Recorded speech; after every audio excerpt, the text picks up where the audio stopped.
All right, thanks again for joining me. I'm Martin Shkreli, and I think this is lesson 10.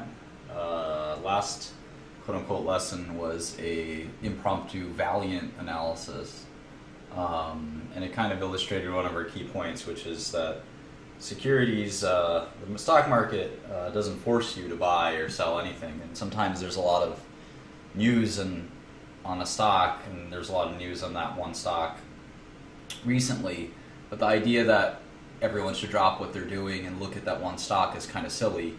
That time would probably be much more productive looking at some other securities, but a lot of us want to look at Valiant, so I indulged you all, but normally that's not something I would do. You don't want to focus on the stock that everyone's focused on generally. I think you want to look at other things.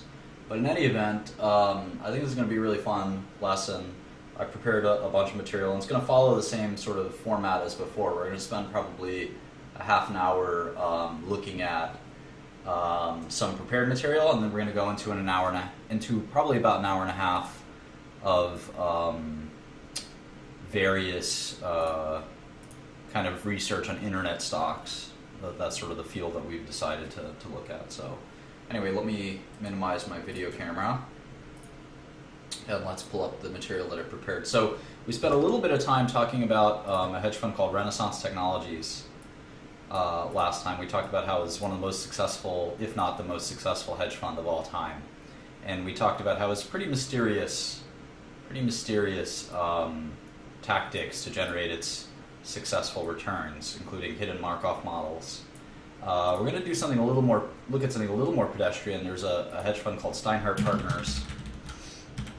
And I just finished reading this book called No Bull, which is the autobiography of Michael Steinhardt. And Michael Steinhardt also had one of the most successful hedge funds, investment partnerships of all time, making himself a billionaire in the process. Michael Steinhardt's success doesn't just include investing. He also is a great philanthropist who has started something called Birthright, which is an Israel trip that is funded by Steinhardt for all youth, Jewish youth, which is a pretty remarkable thing. And then he also his name is on the Steinhardt School of Education here at NYU.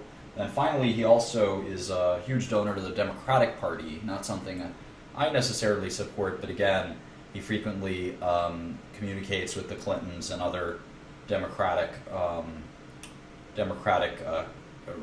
political candidates. So in any event, he started his hedge fund in 1967 with about $7 or $8 million, which is quite a bit of money, I guess, back then. Is there a quick Excel way to figure out how much that is? Sure. Let's do it like this. Let's say long term, there's been about 2% inflation, right? 2% inflation. Today is 2016, 1967. It's 49 years ago. So we can do the present value or the future value. We can do either way. We can do future value equals FV. Rate is 2%. NPER is 49. No payment. And we can say negative 7.7. And we get 20 million. So it's like starting a hedge fund with $20 million today, which is not a tiny amount, but not an enormous amount. Anyway, 30% returns for 28 years, a pretty incredible performance, and that's, remember, after fees. And the book No Bull is an interesting book. And so the idea, one of the main Steinhardt had a lot of different approaches. We're going to go through one where he called variant perception. But risk management was another thing he was very, very good at. And we'll talk about risk management at some point, something that I'm not that good at. And Steinhardt was just very good at lowering his exposure as he lost money. And this sort of allowed him psychologically to succeed, I think. For many investors, as you lose money, it's tempting to invest even further. And Steinhardt had a great psychology about himself. He hated losing money more than anything, so it was almost like it was painful for him physically to lose money. So he curbed his investments as he did that. And it follows some decent decision theory that if an investment is starting to lose money, there's a reasonable probability, probably an above average probability, that it's losing money because your fundamental thesis regarding that investment is wrong. Steinhardt also was great at greater fool theory, which he explains in the book. He doesn't use those words, but basically he was good at riding the wave of the hype of something that wasn't worth what it was trading for, and he sort of acknowledges that, but predicting that other market participants would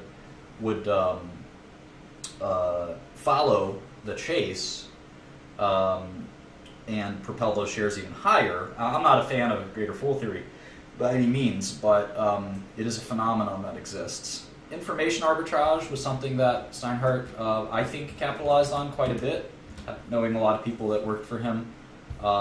Steinhardt had analysts who I think often had insider information. This was less illegal, so to speak, in the 60s, 70s, 80s, and 90s. Personally, I would say it was just as illegal, since the Securities and Exchange Act of 1934 makes it not quite explicit, but pretty clear that insider trading is illegal. I would say it was less policed as it is today, is probably the way to think of it. And then Wall Street arbitrage was another thing. This kind of arbitrage has disappeared. This is basically the arbitrage that exists when you can use Wall Street to its sort of own, using it for your own advantage. So in essence, getting advantage of things like upgrades and downgrades and trading flow and things like that kind of don't matter anymore, but at one point were very important. He was also a reasonably good macro investor.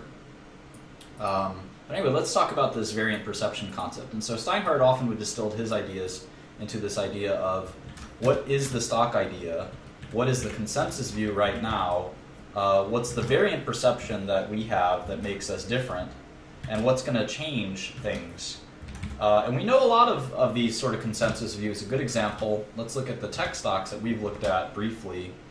A good example of this is, say, we looked at Twitter last time around. Now, Twitter is a $12 billion company with $8 or $9 billion, or $9 or $10 billion of enterprise value. And we can see that Twitter's revenue is growing. The consensus, we looked at our model, the consensus is that Twitter's user growth has stopped. Now, if we had our view, our idea would be, for example, in this case, it would be go long Twitter. Because the consensus view is what? That user growth has stopped, therefore revenue growth will stop soon. Our variant perception would be something like,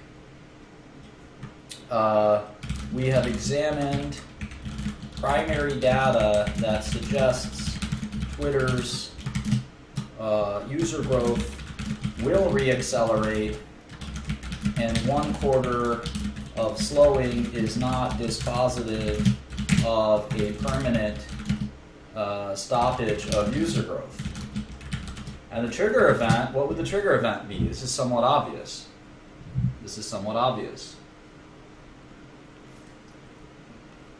While hopefully one of you can answer that, Congress has not passed a law regarding insider trading. There is some talk about doing that. The Securities and Exchange Act of 1934 is vague, which I think is a good thing, because it sort of allows for any sort of scheme like insider trading to be deemed illegal by the courts.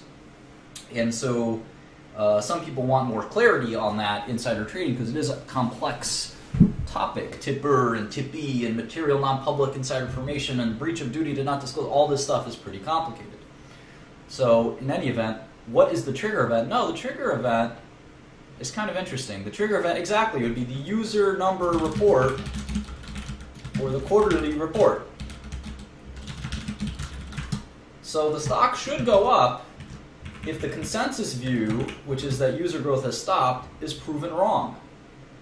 If this consensus view is proven wrong and our variant perception, our different view, variant perception, is proven right, and it'll be proven right when the numbers come out, then the stock will go up. And that makes a lot of sense. Now, to get that, we have to understand if that's true or not. And that's not easy. Especially not easy without insider information. So we're going to have to sort of think about how to forecast, using publicly available information, forecast Twitter's user growth. Maybe we can do it, maybe we can't. But that's sort of was Steinhardt's process. And I want to read to you, I do have some knowledge about quantitative investing. I want to read to you a few pages of Noble, which I think are the most interesting. So you get to read, you're not going to get the benefit of reading all 300 pages, and I skipped a lot about Steinhardt's life, other than his growing up in Brooklyn, which I did read carefully. But his later life I kind of skipped. This is probably the best 2 or 3 pages in the book, which I'll just read out loud to you, and you'll get the benefit of not having to read the whole book, although I wouldn't, it's pretty easy reading. You could probably finish it in a few days.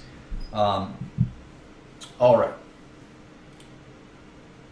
Here we go. I like to think of myself, let me maximize my camera just because I won't be using these slides.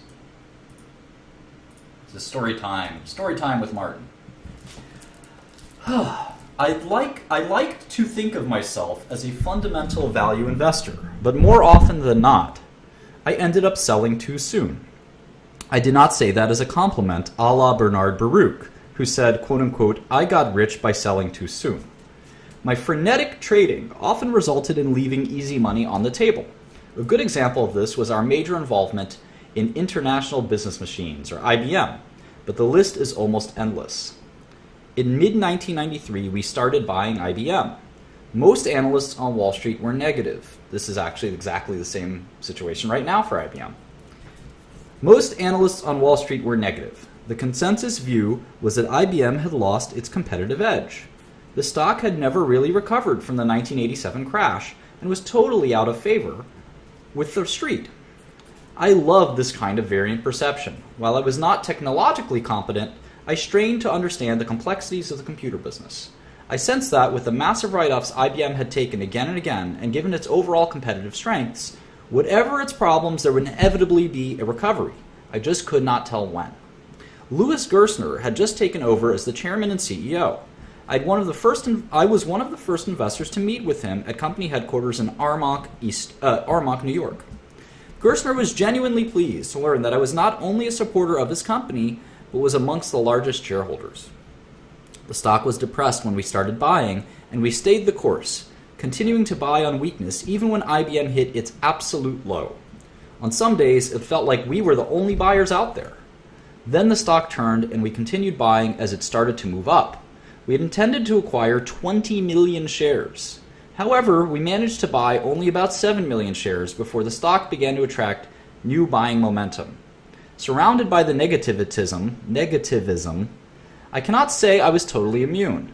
The street was pessimistic, and that, of course, is how bottoms are made in stocks and in markets. We bought our 7 million shares a little early. 6 months later, we had made about 30% on our investment, which was fine, but represented only a fraction of IBM's ultimate move. I think it became one of the most successful stocks of the 90s, if I'm not mistaken. The problem was, as usual, we sold much too soon. By then, the consensus view had changed to positive. Money started flowing in, and the stock just kept going up, more or less in a straight line for the next 5 years. Was I smart, or stupid, or just early? Sometimes I think I sell early because I get far more pleasure out of taking on the intellectual challenge and being right than I do out of making the maximum return. Once I am proved right in the market, the bottom line is of less interest to me. I'm ready for the next idea. I think we all have a little of this. As the underdog, IBM was exciting, and it felt good to go against the street's misperception. By the time the stock turned around, I was ready to move on. The challenge was over. I have always been much more interested in picking a turn, an inflection point, than in playing an already existing trend. When everyone else decided IBM was a compelling investment, I was, unfortunately for me, long gone. Warren Buffett has said, if you're not willing to own a stock for 10 years, do not even think about owning it for 10 minutes. I actually completely agree with that, even though it's okay to not own a stock for 10 years. The truth of the matter is, I've never owned a stock for 10 years. But I have had the unique and profitable experience of owning some very good companies for 10 minutes. During the mid-1980s, we began relationships. This is a different story, and I think this story is also good. And I hope you can tell that I added a few of my own lines in there by changing my voice a little bit. And I'll probably do the same here. This is a really, really good story. I'm almost done with what I want to read out to you, and then we'll get to some mathematics and teach you some things on certain return calculations, and then we'll go ahead and do the internet stuff. All right, Steinhardt says, during the mid-1980s, we began relationships with some money managers outside of our firm, notably those that offered a particular specialty that enhanced our skill set, like short sellers. One such group, the Feshbacks, three brothers from California, were, for a while, superb at finding what they called, quote-unquote, terminal shorts, companies that were frauds, bankruptcy candidates, or accounting fiascos. They were often the target of vengeful companies whose Achilles heel they had exposed. The Feshbacks were able to successfully uncover a number of such companies, such as Cannon Group, LA Gear, and Cooper Companies, where we made close to 100% on our money. They also shorted numerous savings and loans companies, such as Landmark Land and Charles Keating's infamous Lincoln Savings and Loan, where we also did well. But the Feshbacks headed an unusual firm, to say the least. For one thing, they were all converts to Scientology, the religion founded by science fiction writer L. Ron Hubbard, which supposedly helped free people from psychological problems. It was never clear to me how Scientology played a role in their successful short selling, but successful they were for a good stretch of time, and with the bit of money that we farmed out to them, we did quite well. I should have had the foresight to see that their best days were behind them when, in 1991, they offered me a ride on their Challenger jet. Rarely does a mix of overconfident science fiction and new demonstrative wealth lead to continued success as a money manager. One of our most frustrating shorts of all time was a smallish purveyor of shopping and travel membership clubs, CompuCard International, which eventually became CUC International. Our analyst, Herb Chen, had done an exceptionally good job in analyzing the company. He concluded that its earnings growth, which had been substantial, could not be maintained. Moreover, he was convinced that the company was engaging in highly aggressive and irregular accounting practices. Simply put, it was cooking the books. We began shorting the stock in 1989, and like most positions, it was never supposed to develop into anything big. Just another third-tier company with lousy accounting and a questionable business plan. But like many highly promotive companies, CUC's management was smart and persuasive and had a plausible, if convoluted, business plan. CUC presented a simplistic view of extraordinary complex financial statements, and in the process corralled many of the most prominent institutional investors. Quarter after quarter, Herb predicted the earnings would fall apart, and quarter after quarter he was wrong. I grilled him endlessly in my usual aggressive and unconstrained way, yet his answers were completely solid and well-grounded. He never, quote-unquote, shot from the hip. He knew this company well, and as painful as the short was becoming, and as brutal as I was during our quote-unquote sessions, I increased the size of the short, convinced Herb would eventually be proven right. Many stocks betray themselves by revealing the obviously speculative nature of their trading or ownership patterns. Not so with CUC. In contrast to other more speculative shorts, such as those involved with technological innovation or biotechnology, where the volatility was at times frightening, being short CUC was a slow, steady grind. Against this backdrop, the firm wound up short millions of shares. In 1992, CUC began a series of acquisitions designed to expand and reshape the company. Herb felt sure that these acquisitions were designed to mask the deteriorating fundamentals of the base business. But he also felt that management would probably be successful in its effort. After all, they had succeeded so far. Unlike many other shorts which went out like a bang, this went out with a whimper. I felt Herb was fundamentally right, but neither of us could stand another inexplicable quarterly earnings report. So we covered half the short and then covered half again. As the light at the end of the tunnel seemed to recede, we threw in the towel and covered our last share of this 3-year short, eventually losing about $50 million in the position. And there the matter rested. Just another painful reminder of what happens when you sell what you do not own.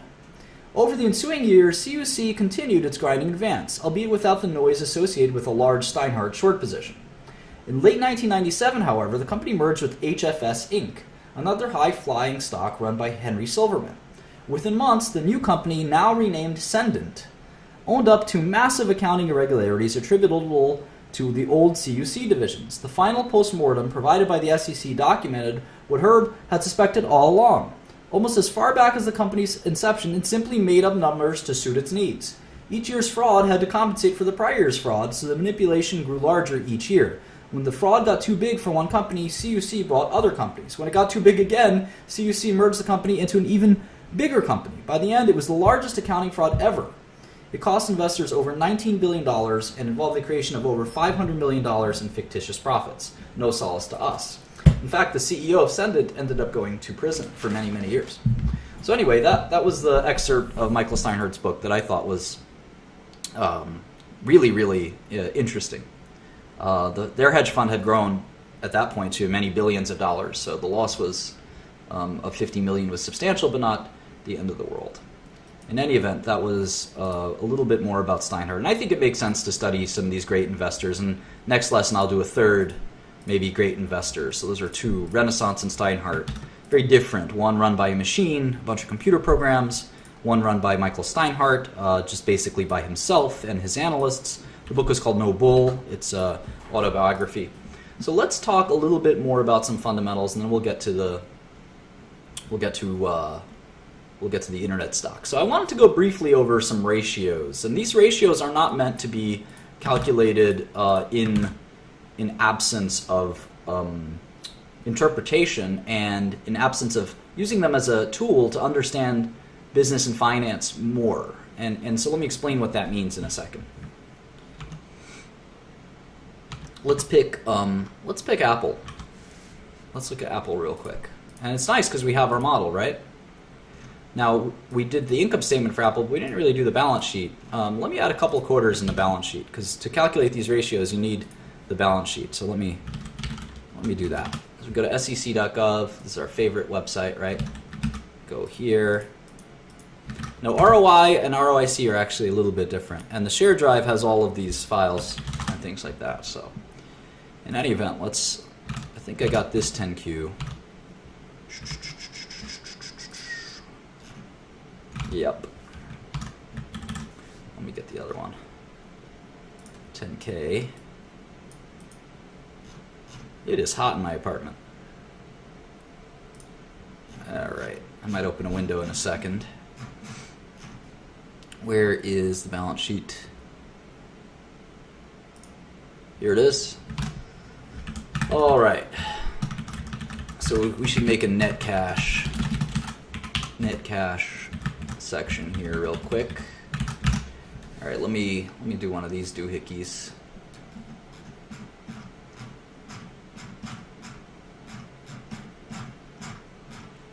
Where'd it go?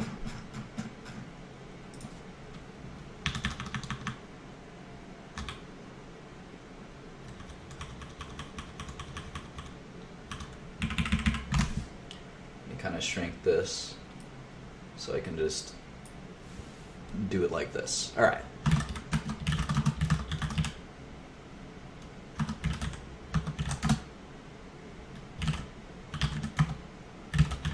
And this is I think this is going to be cool.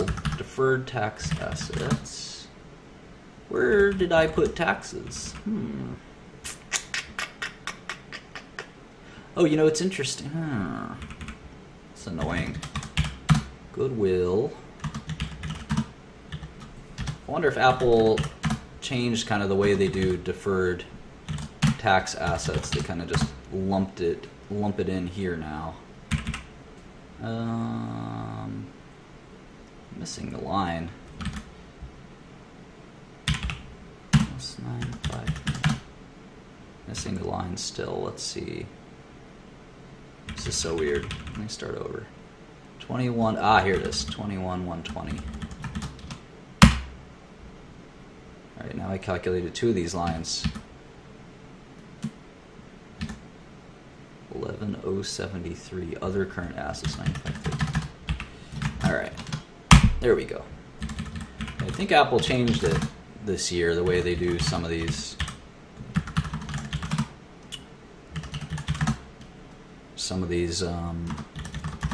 Line items they took out. It looks like one of them, which is a little annoying, needless to say.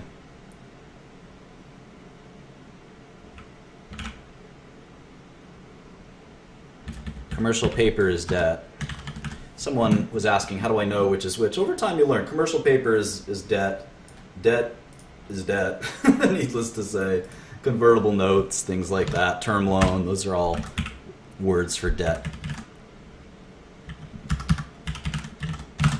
All right. So there's that balance sheet. We're almost done. I just want to add a couple just so you can see a little bit. Maybe I'll add 2 more quarters. And again, the good thing is once we've done this, we never have to do it again. It's in our model. It's saved forever. So it's the cool part about plugging these numbers in. The one good thing about it. So this is Q3.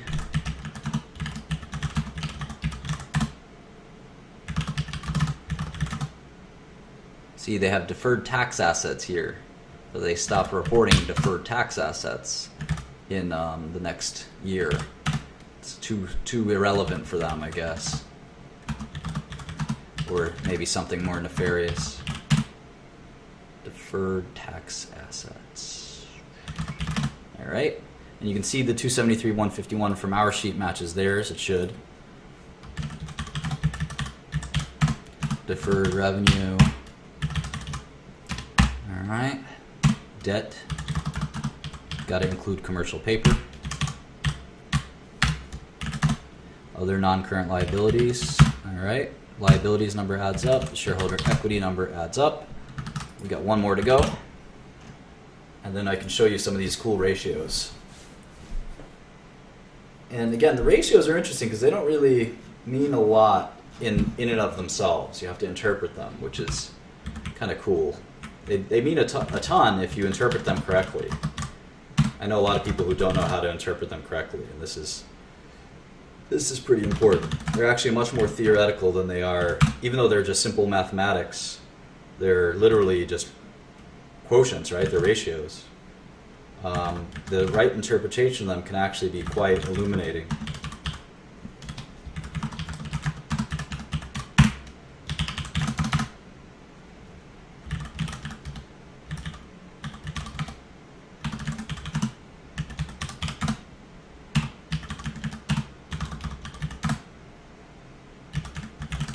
Okay. Looks like we're done. All right. So how do we use these return calculations? The first one I'm going to show you is just as simple as called return on equity, or ROE. Return on equity.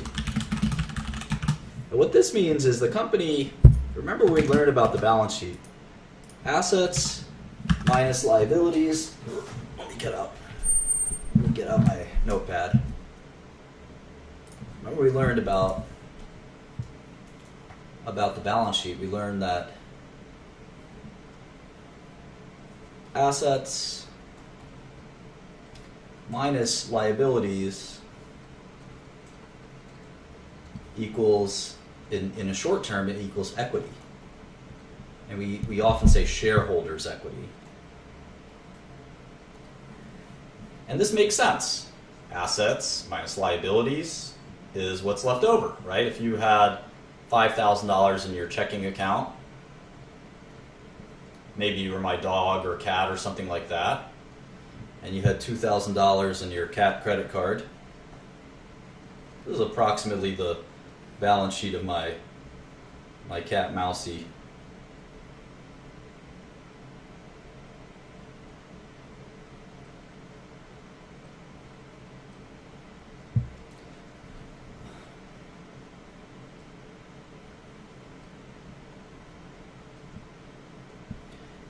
So my cat has its own checking account, believe it or not. It's $5,000, and it has a credit card. Yeah, that's right. American Express has decided to give my cat Mousy a credit card, and you can see that its assets are $5,000, its liabilities are $2,000. So its equity, its shareholders' equity is $3,000. Right? That makes sense. That makes a lot of sense. And if you use algebra, you can actually add liabilities to both sides of the equation. Assets equals liabilities plus shareholders' equity. Shareholders' equity is kind of what does the business own at the end of the day after you've subtracted the liabilities. And that makes sense when you look at my cat example. So shareholders' equity is kind of what the company owns. And this is on a book value basis. So we also call shareholders' equity book value. And this is, again, very much on an accounting basis. And it just considers It doesn't think about the business on a going forward basis. It says if the business ended today, what would we have? What would we have? And the answer for Apple on any given quarter is 129 billion, 125 billion, 119, 128, etc. Return on equity is just simply 4 quarters of cash flow. Take 4 quarters of cash flow and you divide it by shareholders' equity. And you can see that it's about 42%, right? And so conceptually, this is very easy to calculate, but conceptually, what does it mean? What does it mean? And this is really, really important. What it basically means is that it took $128 billion of capital for Apple to generate, let's do the math here, the trailing 12 months of net income was $53 billion. Think about that very hard, because this is crucial. This is really crucial. And this is where, let's just say, without being sexist, boys become men, if you really understand this. I think there's a lot of financial experts I know that don't quite get this, and this is going to be a really complex concept. It doesn't mean that Apple is 42% owned by shareholders. It's 100% owned by shareholders, needless to say. What it means is that Apple is, if you take away all of its cash, if you take all of its assets and you subtract all of its liabilities, right? They have 293 in assets, right? That makes sense. They have 165 in liabilities. That makes sense. So what's left over is $128 billion. So it's like my cat example, right? Mousy has $5,000 in cash and $2,000, which is Mousy's assets. Let's make it even clearer. Let's make it even clearer because I think some people are confused. This is my cat, Mousy. Mousy Shkreli. It's a cat. That's its tail. And those are its whiskers. Mousy has the following assets. I opened a checking account for Mousy. It is $5,000. Mousy has some inventory. It's Fancy Feast. $500 worth of Fancy Feast. And then it has $100 of cat toys. So Mousy's assets are $5,600. How about liabilities? Well, I opened a credit card up. For Mousy. Like I said, American Express was crazy enough to give my cat a credit card. And Mousy has $2,000 in debt. And then it also owes me $100 because I lent it debt to human because I lent it $100 for those cat toys. So its liabilities are $2,100. So if you took its cash and you said, Mousy, what are you worth? What is your equity? What is your shareholders' equity? Or sometimes you say net worth, right? And say, well, 5,600 minus 2,100 is 4,500. That's because assets minus liabilities equals shareholders' equity, or cat equity in this case. We'll do the same thing for Apple, except the numbers are a lot bigger. And the shareholders' equity is $128 billion. Now, what does that $128 billion get you? Apple made $53 billion on a trailing 4-quarter basis. So if you think about the ratio, the business is worth $128 billion on a book value basis. Think about that. And then if you look at the cash that it generated, that $128 billion business generated 42% or $53 billion in cash. Yeah, 3,500, sorry.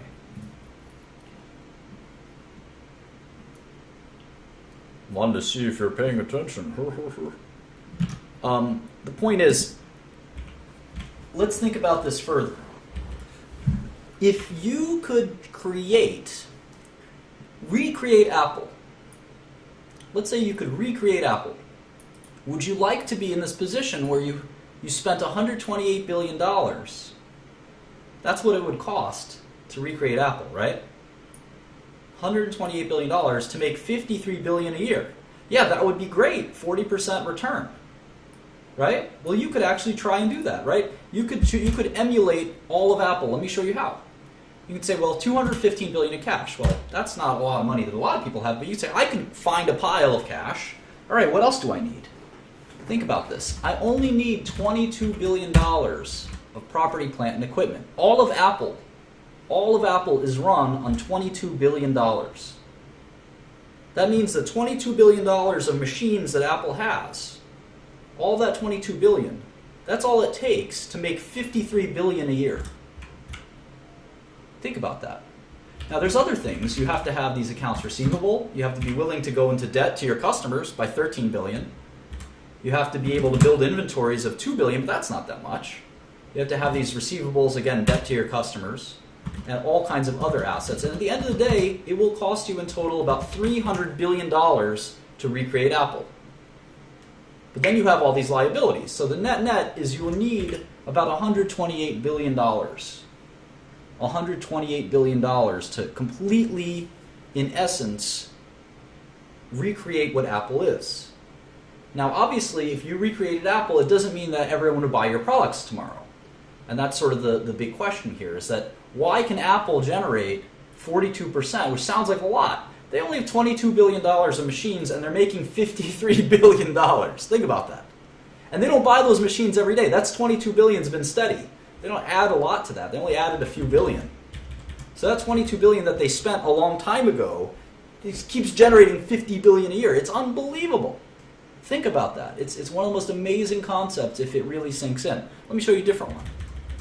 Return on assets. Pretty simple. Return on assets.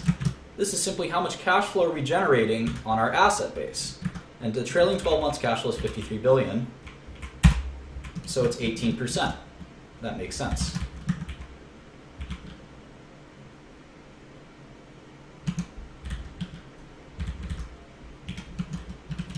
Now let me show you a really cool one. We're going to call this return on tangible book. Return on tangible book.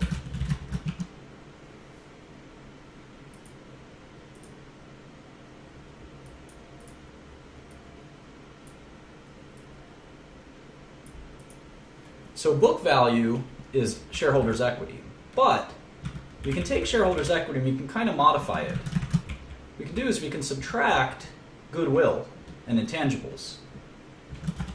And we get is a different number. And if we take trailing 12 months cash flow and we divide it by that number, it's sort of a more interesting number because obviously you can't. Goodwill and intangibles is not really as we know, it's sort of an accounting thing. The value of our patents aren't really embodied in this. Goodwill is sort of an accounting concept. So that's another way to look at it.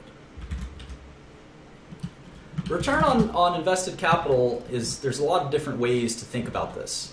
And Buffett has something that he looks at. Some people call it the Buffett return. So the way this is calculated is a little more complex. You take accounts receivable and inventories.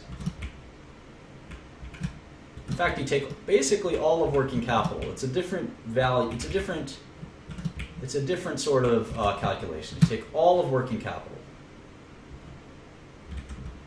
and you look at that as the key kind of business metric. And this is Warren Buffett kind of invented this. Not many people know about it, but this is a sort of another interesting way to look at it. And if you think about it, it's sort of absurd. It's sort of absurd. Because you don't need Apple's cash to recreate Apple's business. All you need is sort of everything but their cash. You could actually make a replica Apple that has exactly all of what Apple has, except its good brand name, for $68 billion. That's all it would take. And you would make $50 billion a year if you had the same business as Apple and you didn't cannibalize them, all those things. So it's a really fascinating concept that companies that have these high return metrics, they're doing something that they're generating sort of above normal returns. Above normal returns. Because I would love instead of investing in the stock market, I'd love to buy a machine, a plant, a pressing plant of something like a vinyl pressing plant, a machine that costs $1,000. It gives me $300 a year. That's an enormous return. That's 30% a year, hopefully forever. I'd much rather do that than invest $1,000 in the stock market. And if you look at what Apple's doing, they basically have 50 some odd billion dollars, 60 billion dollars of equipment, and they're generating 53 billion a year. That's like a 90% return. And something about Apple is allowing them to do this, because typically you have the weighted average cost of capital and return on invested capital are similar. You can't just simply make 90% a year by accident. And the answer is obviously in their brand. People are willing to pay crazy prices for Apple products because they have to have them for some reason. They have a loyal customer base. And you'll see in other businesses that these returns are much lower. They're much lower, and the brand value is much less. So you can either, Apple's about to fall because anyone can make these phones and they don't need a 90% return. Someone say, you know what, I'm Samsung, I'll use $10 billion of capital, and I'm fine making $5 billion of cash a year. Of course you are. Of course you are. That would be fine. That would be perfectly fine. That's a 50% return, and the phones are cheaper. And then maybe Amazon would say, you know what, I have $20 billion in capital. Heck with it, I'll make $6 billion a year, or a 30% return. And the return should come down over time. And that's the really crucial thing you learn here. And these businesses with these absurd rates of return on capital, over time competition should drive down these returns. And doing these metrics allows you to sort of say, will competition come and drive down the returns, or is there some special brand that's going to stop that from happening? If you did the model for Coca-Cola, another very famous Warren Buffett investment, Coca-Cola, you'd see, in fact, let's do it. Let's look it up. Where am I going? Something's going on with my computer. It's going crazy. Maybe I'm being hacked. I hope not. Oh, I know why. I always think I'm being hacked, but I'm never being hacked. Just had my pen my pen was on my pad. So if you look at Coke,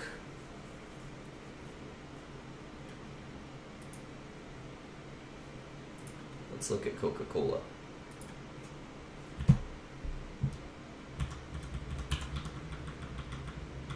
Coke has a fascinating business. What a lot of people don't know is Coca-Cola, the parent company, actually doesn't make any bottled Coke. They simply sell concentrate, which the bottlers bottle into with water and carbon dioxide. They bottle. So the Coke actually just sells a syrup, which is kind of neat. And if you look at how much money they make, it's an absurd calculation. Let's take a look. Oh, here's the balance sheet. So if we calculate, let's do sort of a similar metric. Let's do it here instead. Let's take accounts receivable and inventories. So this is 3.9, and 2.9. This is accounts receivable, inventories, and then we'll just call it working capital, the rest, like prepaids, etc. 2.7. Okay. Other assets, we'll include that. 4.2. Property, plant, and equipment. This is the big one, right? So you could make all of Coke with $12.6 billion. That doesn't sound like a lot because the company is worth over $100 billion. Does that tell you something? Trademarks and all these intangibles we're going to leave aside. So if we calculate this, you can see you don't need Excel to do some of this stuff. All right, so the total that you would need to emulate Coke is $26.3 billion. There's a lot of people with $26.3 billion. There's mostly companies. But if you're George Soros or Carl Icahn, you can say, okay, for $26.3 billion, I could have my very own Coca-Cola. No one would ever heard of it. That's the problem. Coke's put so much money in over time growing their brand. And let me show you why they did that. Because it cost them only $26.3 billion to have their company. And it's in fact less if you do some other calculations, which I might show you later. You see their annual income is about $7 billion. $7 billion. So the return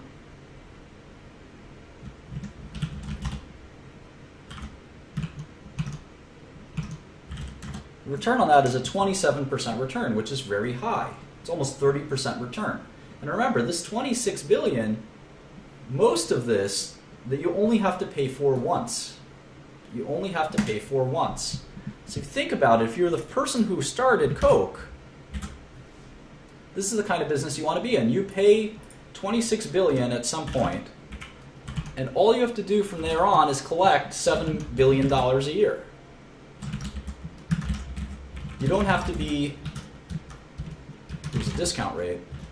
Even at a 10% discount rate,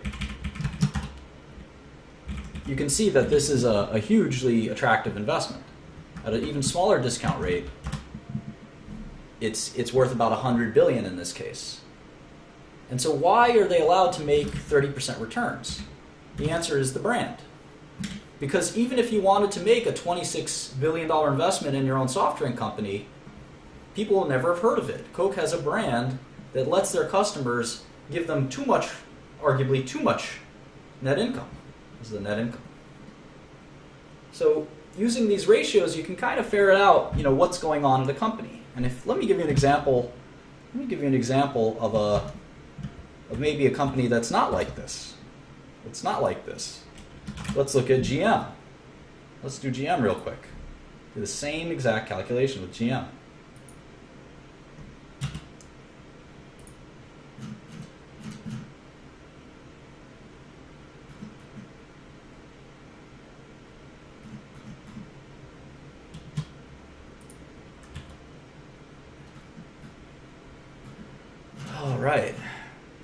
All right. So GM, let's see. Accounts receivable, 8.3 billion. Other receivables, 18 billion. Inventories, 13.7. Equipment on operating leases, 2.7. Deferred taxes, 8.6. Other assets, 1.4. What else? GM financing receivables, 18.5. Property, 31.2. That should be it. Well, there's some more. Equipment on operating leases, 20.1. Wow. And taxes, 28.4. Other assets, 2.4. Holy smokes. You can see already that GM has a lot more assets. And sometimes we call this asset-heavy business. Asset-heavy, or sometimes we use the term capital-intensive. Capital-intensive. This is a really important term. Okay, so that's a lot of assets. How about net income? What they generate in net income? We can already eyeball and say that's a lot more than Coke. I mean, one line is more than all of Coke's working capital assets. How about income?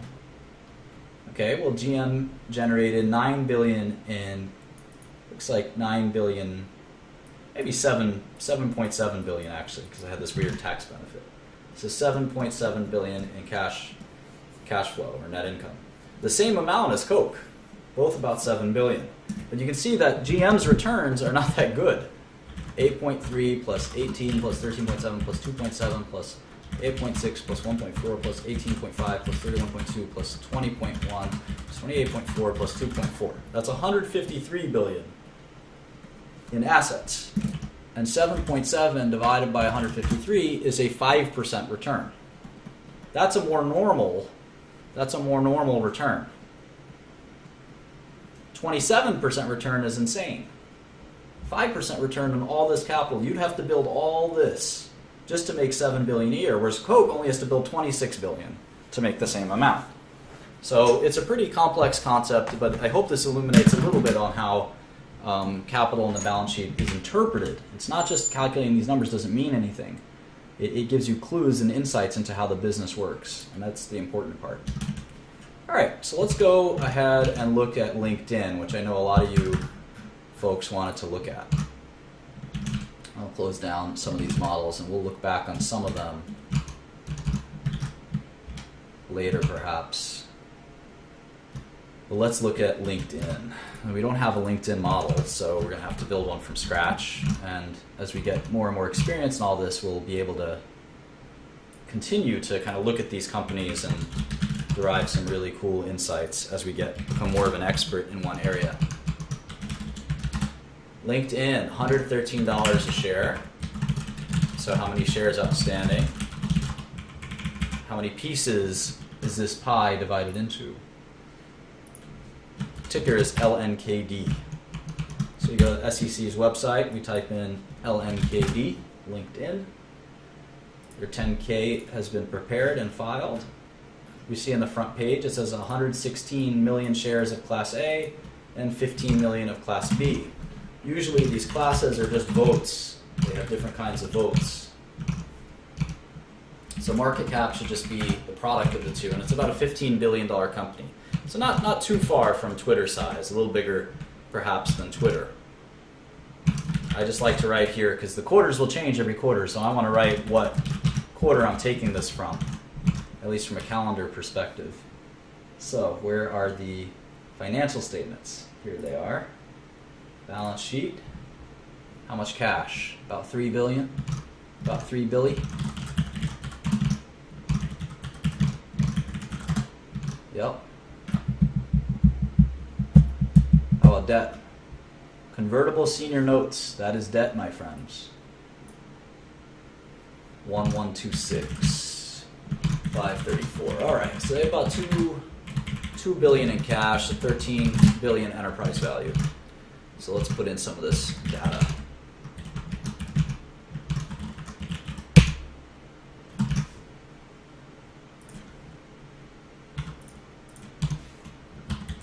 Yeah, so about 13 billion versus LinkedIn, which is about 10 billion. I'm sorry, Twitter, which is about 10 billion. Maybe look at eBay or something next. Okay, so that's the capital structure. How about the model?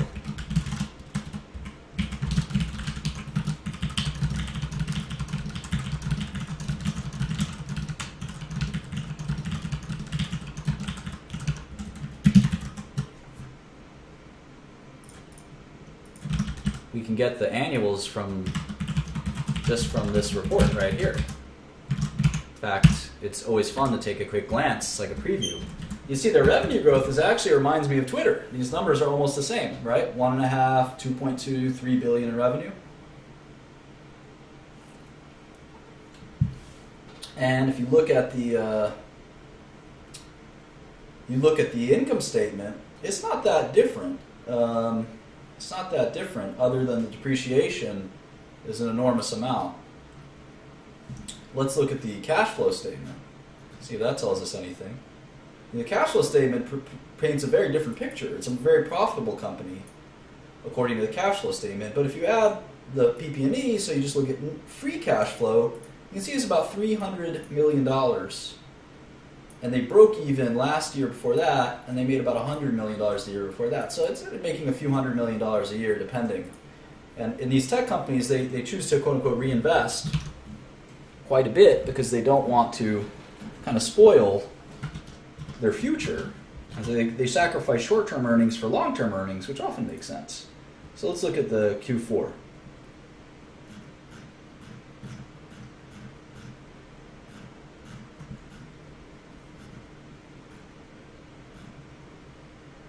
Oh, look at that. They give us the income statement for the last 5 quarters. That's pretty neat. I've never seen that. Literally have never seen that for public company. I kind of like that. Q414. Maybe I'll shrink this a little bit so I can just do it like this, and I'll block your guys' comments for a little while. All right, 7-Eleven, 75.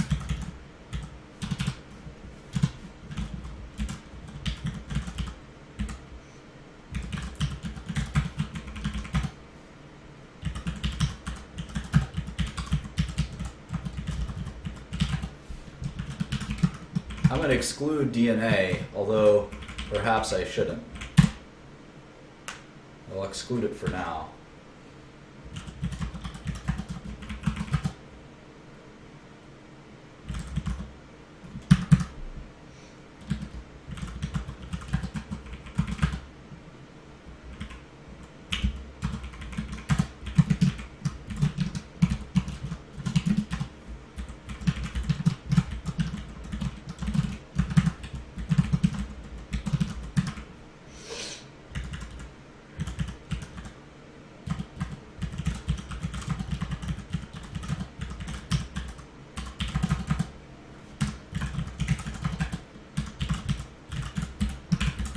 This makes LinkedIn makes it very easy for us. Some companies make it hard for you.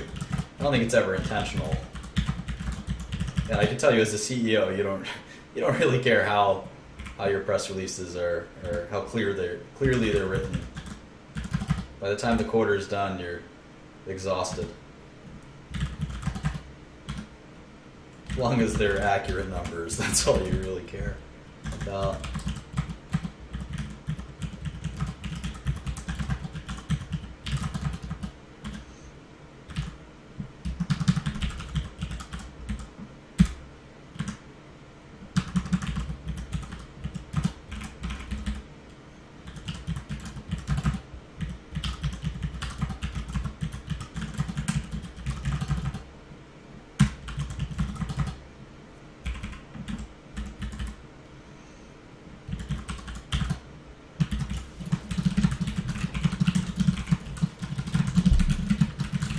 And it's cool is that, the lines are always the same. We've recognized these lines: operating expenses, operating income, interest income, pre-tax income, taxes, net income. This is every business in America is the same when it comes to these lines. The only ones that are a little different from business to business is, in this case, you have sales and marketing. Product development is research and development, and G&A, practically every American business has general and administrative line. So from just these lines, we can already do a couple of fun calculations. Let's look at revenue growth. Well, last quarter revenue grew 34%. That's a lot. We could look at our kind of comparable sheet. Let's pop in 34% for LinkedIn. We know that a lot of these other tech companies aren't growing that fast, right? Last quarter revenue growth, 34%. That's way above. The average is 13%. But it's about the same as some other high growth companies like Tencent, Facebook, which is absurdly high revenue growth for the amount of revenue that they have. That'll slow down someday. And it's not as high as Twitter. Twitter's actually still has the number one revenue growth, even though the stock's kind of in the toilet. Interestingly, the earnings, we'll have to focus on that in a second. Gross margin, what is that? Gross margin, operating margin. We looked at Google briefly. We're going to get back to it at some point. 86% gross margin, pretty incredible. Operating margin a little lower. We're still growing and reinvesting. So 13% operating margin is pretty low.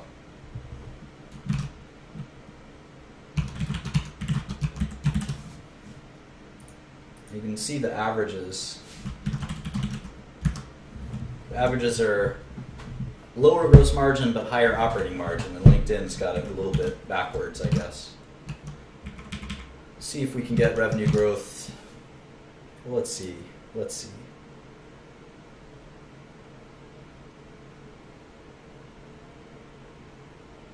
for shapes.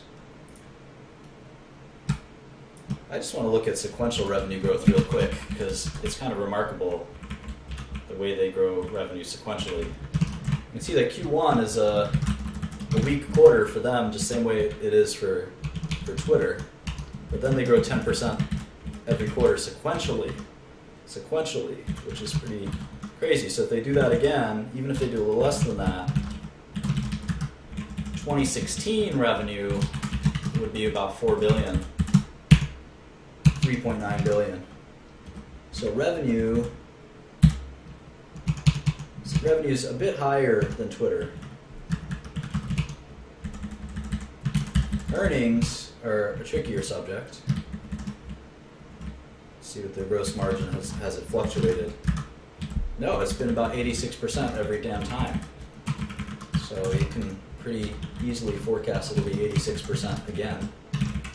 COGS is just the subtrahend, I guess, of those numbers. Let's see how much S&M is growing year over year.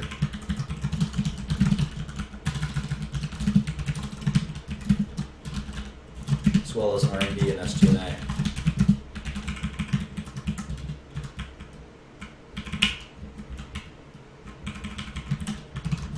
%.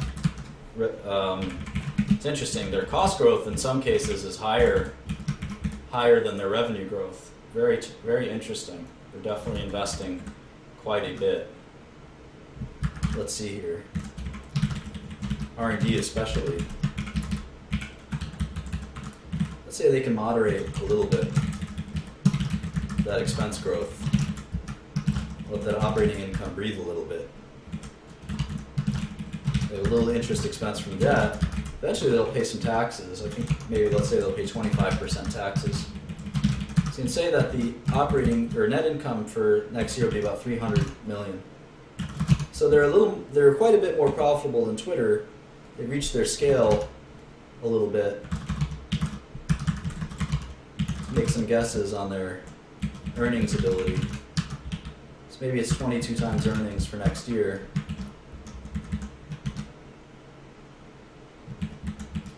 And we'll have to look at the business in more detail in a second. I wonder when they were founded. I love looking at that.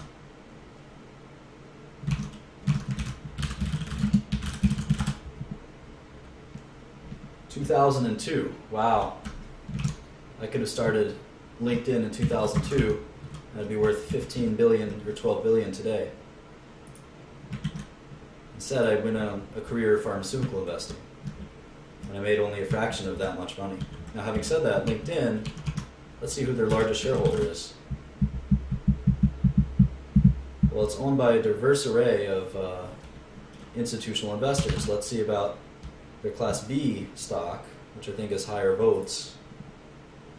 That's owned all by Reid Hoffman, who I think started the company, might even be their CEO. So the market cap is 15 billion. And he owns 15 million shares, which is about 10% of the company. Is that right? Yeah. So this guy's worth about 1 or 2 billion just on his LinkedIn stock. I think he has some other, probably about 1.5 to 2 billion just on LinkedIn. Is he the CEO? Yes, he is. No, he's the chairman. Jeff Weiner is the CEO. So Hoffman has about $2 billion of LinkedIn stock. Let's see. LinkedIn. His net worth is about $3 billion. Most of it comes from LinkedIn, where he was the CEO. He was also at PayPal. He was part of Peter Thiel's company. And even before then, he was at Apple.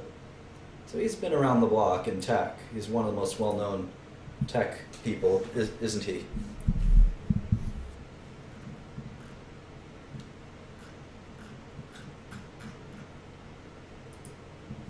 And you can see Bloomberg's great, right? Here's his email. You could send him an email right now. Hey, bro.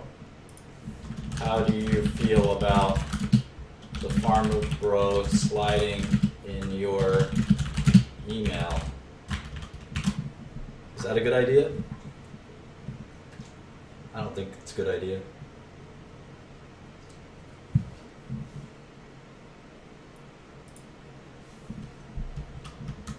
Anyway, let's look at the business a little more.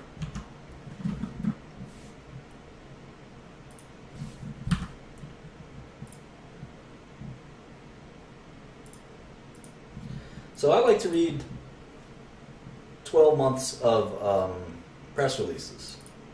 LinkedIn announces fourth quarter and full year 2015 results. This was reasonably recent, and the quarterly releases are the most important. And you can arguably, and this is what Warren Buffett does. This is what Warren Buffett does.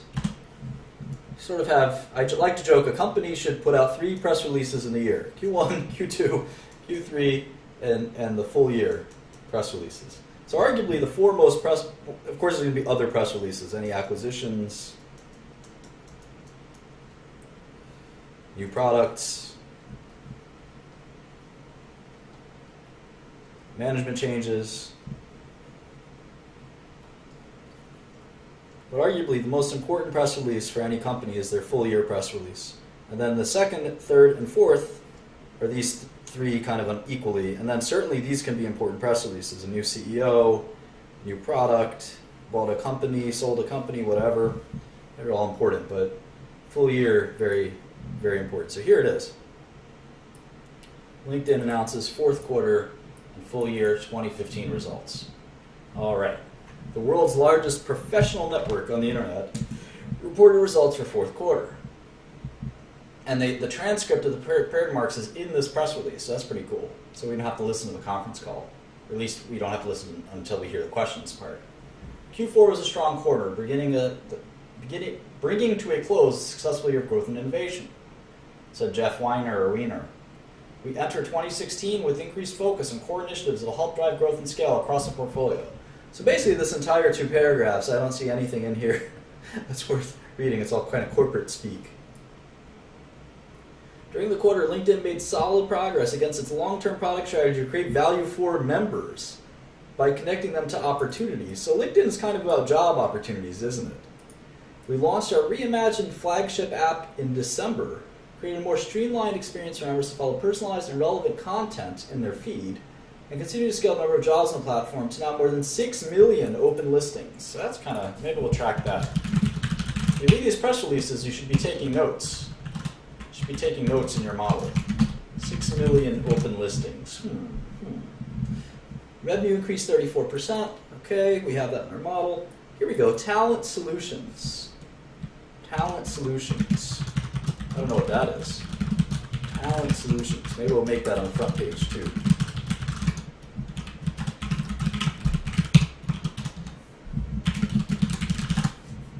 Talent solutions. They're segmenting, as you can see, they're segmenting their business into 3. Talent solutions, marketing solutions, and premium subscriptions. There's 3 kinds of businesses they have, and they have different revenue, right? So premium subscriptions is only 17% of revenue. It's like, looks like their smallest of business. Marketing solutions, I don't know what that is, but I'm assuming it's ads. That's 20% of their business. And then talent, that sounds like it's hiring and headhunting type stuff. That's like more than half their business, it looks like. 62%. I will make a list of we always do this, make a list of their businesses and understand it. And you want to understand each segment, and because each segment has different competitive aspects, right?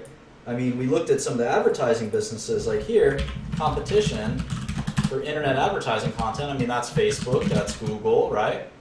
That's Baidu. It's a lot of these companies. That's Twitter, right? And we kind of will throw them in our companies that are looking for ads. And here their competition is what, like Monster.com? I don't know who owns Monster.com, but we'll look at that in a second. Who else? What other job websites are there? Some of these other job companies, right?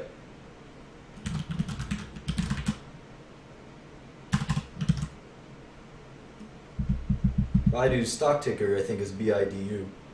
Premium subscriptions. Well, this is sort of like unique to LinkedIn. I'm not sure that they have competition other than, Monster. I don't know, Indeed. I haven't looked for a job in a long time, so I couldn't tell you. Indeed. Any other ones? All right. So we got a little bit of information here. starting to get a flavor of the business. And remember, we're not going to be able to get that flavor. We're not going to get a stock pick quickly, right? We might get some hints of what a stock pick might be, but in 2 hours we can't get a stock pick. So just to recap, kind of what we're doing is we're glancing at various internet companies building quick models.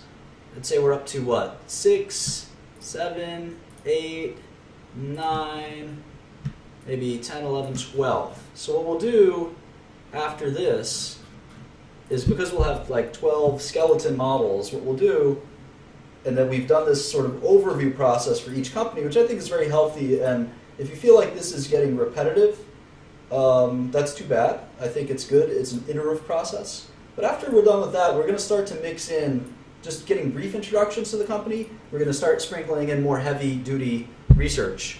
And I'll show you how to do that and some of the research tools that we tend to use. So I just wanted to get a couple of smaller companies in before, because we're only looking at these monstrously large companies. I think it made more sense to kind of look at smaller companies as well as larger companies. So maybe we looked at one really small company called Alarm.com. So we'll sort of look at, that'll be our super small company. It's not even $1 billion company.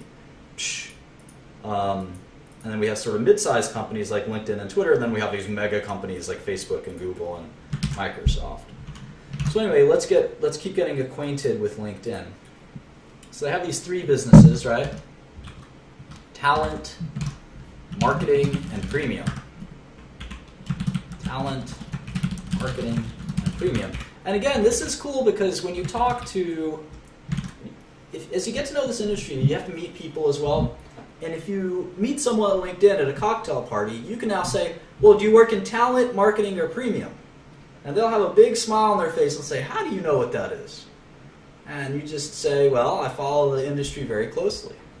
And that's how I did it in pharma. I knew every drug and everything about drugs. So if I ever ran into a pharmaceutical person, I was able to talk business with them. And my network grew and grew and grew just from reading on the internet. So that's something that's pretty important for you. All right. So talent is 535, marketing 183, and premium is 144. You can see that that the growth is coming from talent. Most of the growth is coming from talent. In fact, marketing and premium aren't growing that much. It's kind of interesting to me. It's going to be really interesting because LinkedIn is going to have, at some point, LinkedIn is going to have a limitation to how much revenue they can get from talent. How many jobs do you think turn over in the United States in a year? What do you guys think? Current employment in the United States. What do you guys think that is? How many people are employed in the United States? There's the BLS, Bureau of Labor Statistics, right? Let's go there. It's about 60% of the population.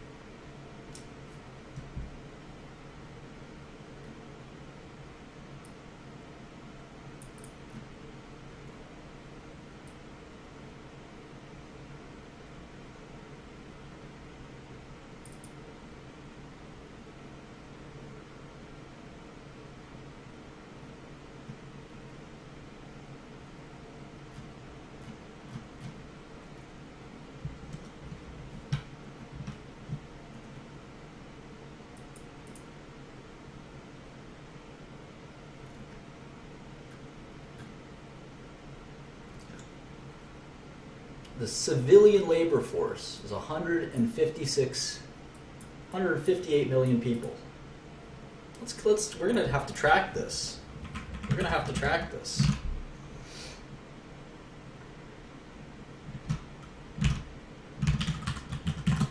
Not in the workforce. Unemployed is 7 or 8 million. So if you think about that,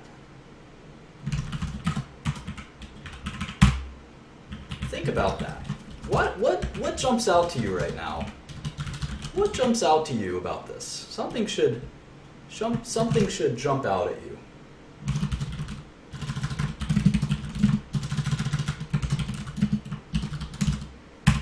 Something should jump out at you. What jumps out at you?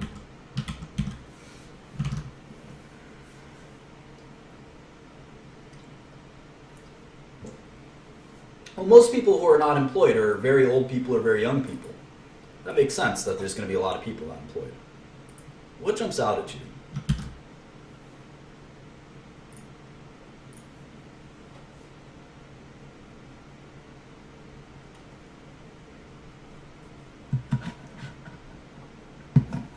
Not the Bureau of Labor Statistics.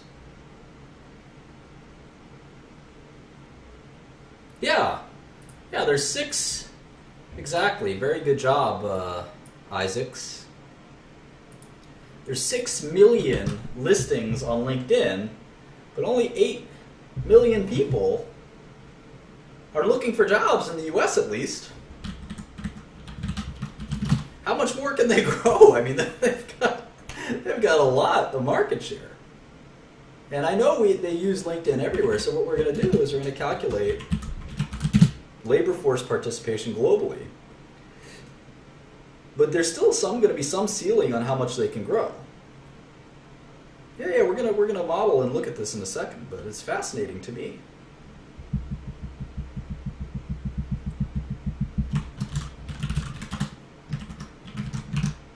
They can't have 100% market share. We know that.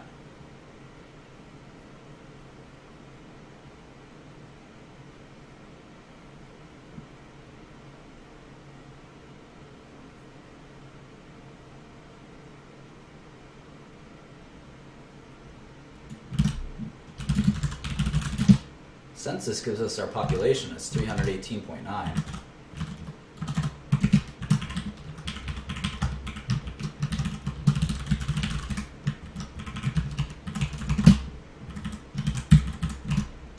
Let's say Europe is 800 million people roughly. So we can assume the European labor force. It's going to be a little bit smaller, right? Participation, I think, is lower. Let's say it's 40%.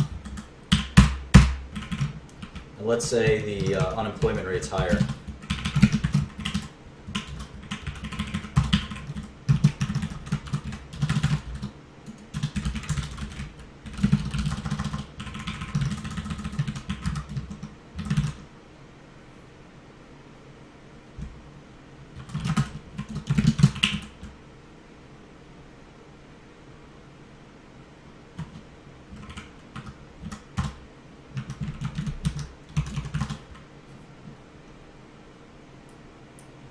Seems like it's saturated, if you ask me.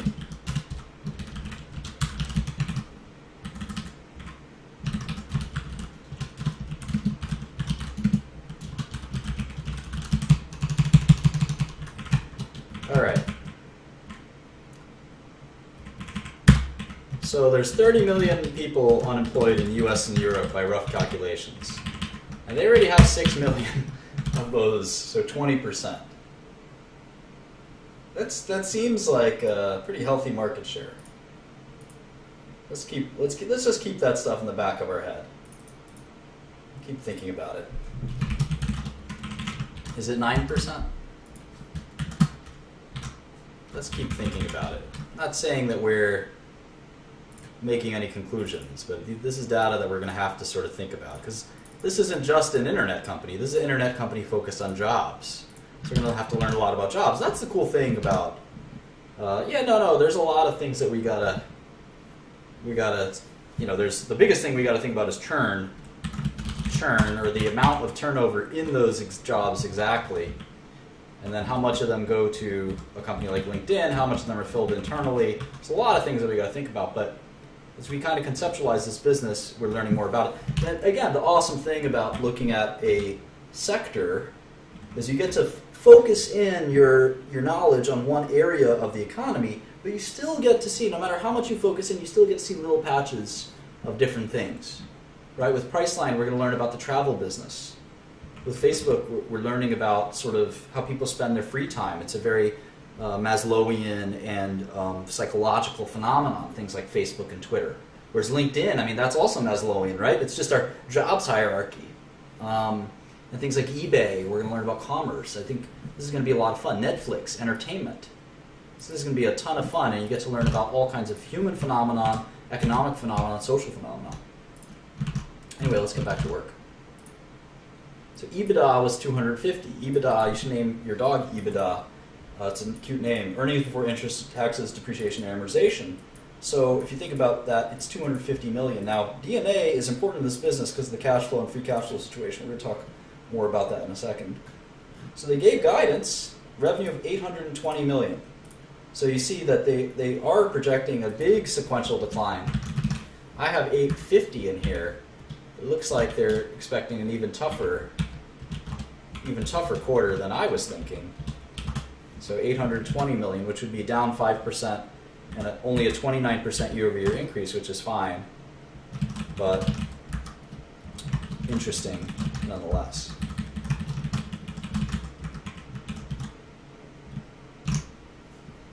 Full year guidance of 3.6 to 3.65. Now I had them at 3.7.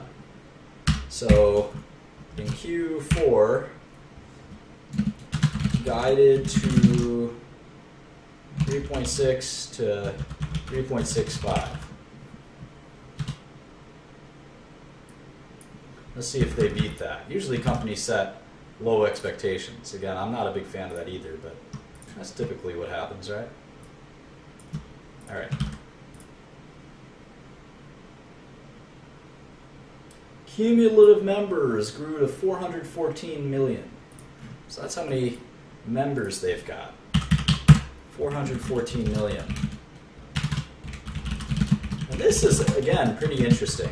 So if you think about members over population, they have 414 million members. And the addressable population, right?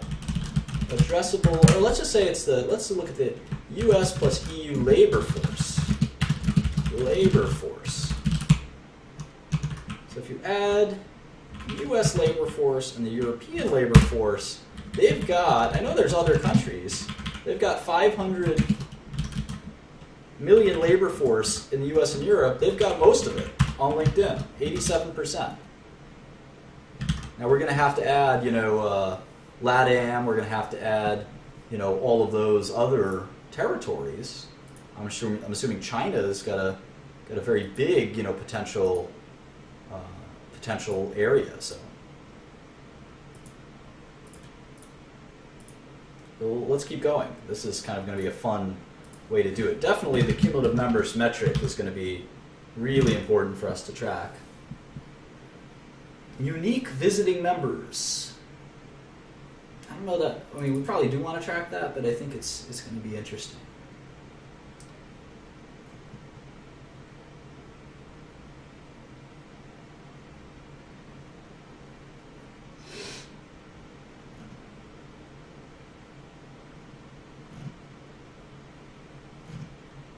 This is a fascinating business.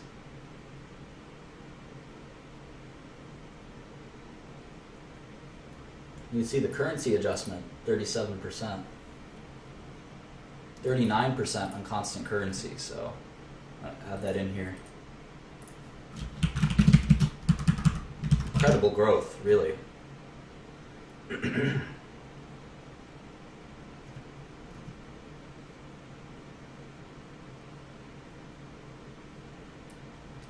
It looks like marketing solutions is sponsored updates, or basically ads, right?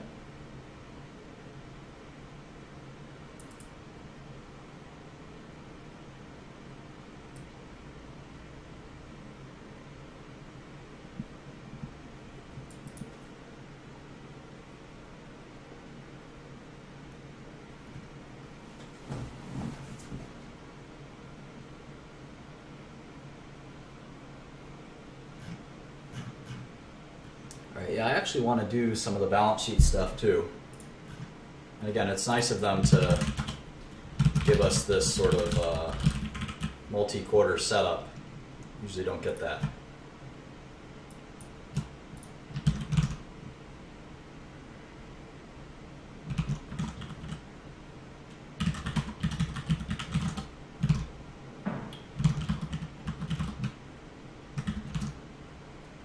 Deferred commissions. A company like LinkedIn doesn't have inventories because it's all online, right? They don't sell any physical product. Prepaid expenses, other current assets, property, plant and equipment, goodwill and intangibles, and then some other, I'm guessing, other.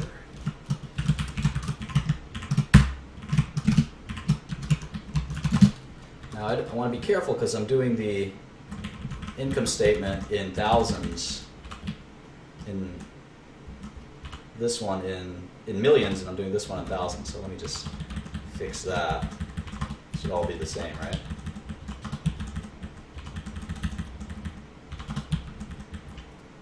Hopefully it's still carried over. It did.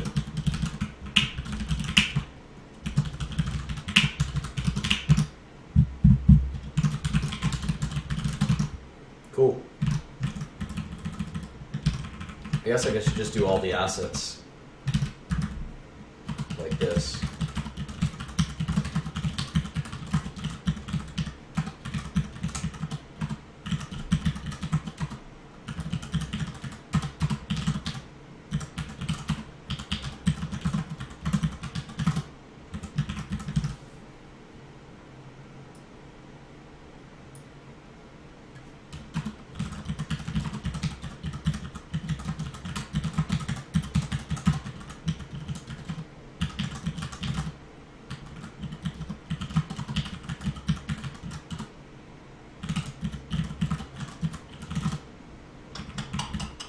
Where did I mess up? Where did I mess up? Somewhere. Went haywire.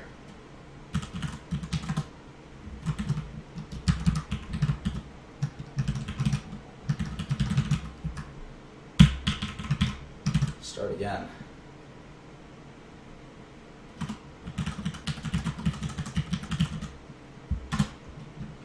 All right, much better. That was weird.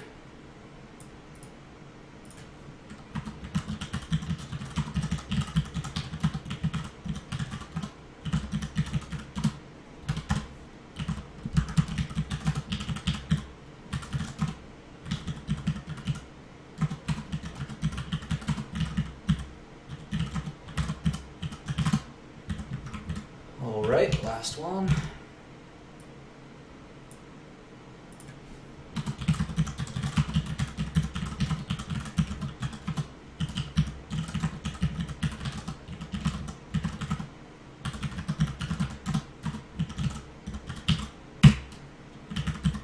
See, this is super efficient because we now have 5 quarters worth. Let's do the liabilities now.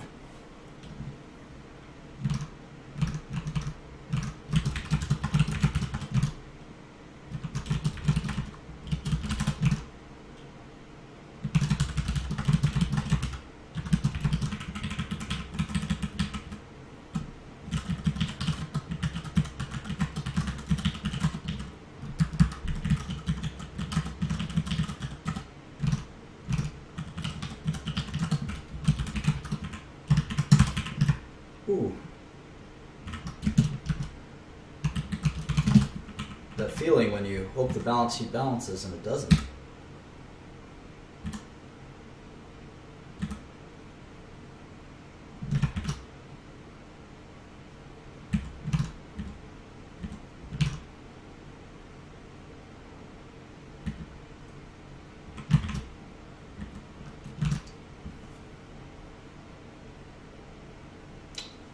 It's that redeemable, non-controllable interest. There we go.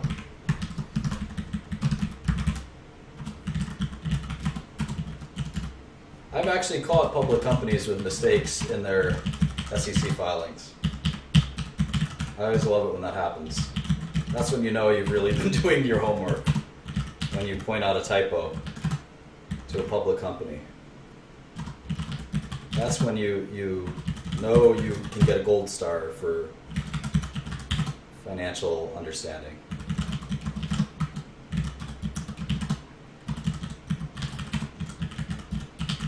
In that case, it was certainly my bad.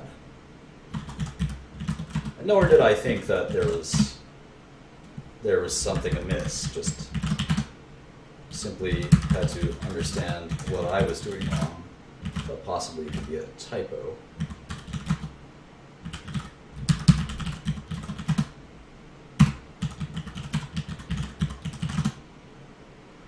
Okay.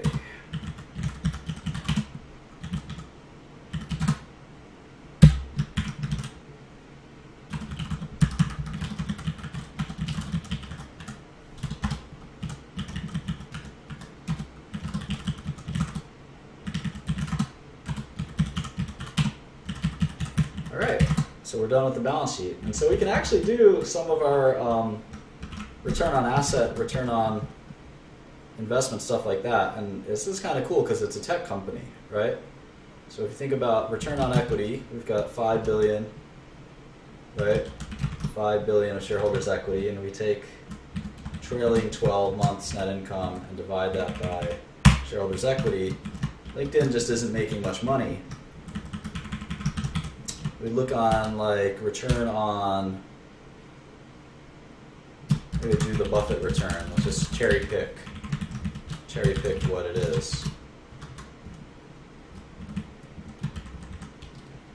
So his is even more complicated. It sort of takes cash flow, but let's just do it like this. Take account receivables, this.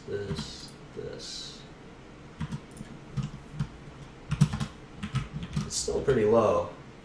I guess they're just not making much money yet. We'll have to sort of do the cash flow statement as well.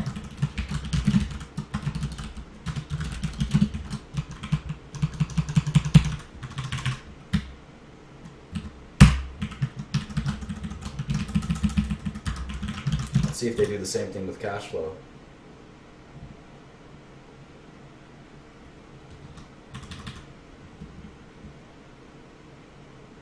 They do. They do.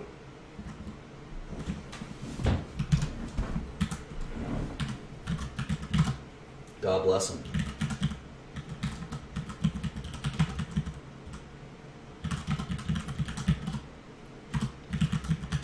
I'm gonna like the stock just because I like the way they do orient their numbers. That's not something anyone should ever say. All right, let's see if this adds up.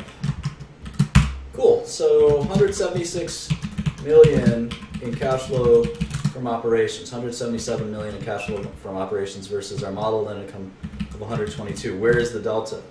Depreciation and amortization is 130. That's part of it. Then we've got a number of other swings. Doubtful accounts, amortization of investment. These are tiny. What else? Amortization of debt discount. What else? Stock-based compensation. You know how I feel about that one. SBC tax benefit. How about this one? Accounts receivable, deferred commission,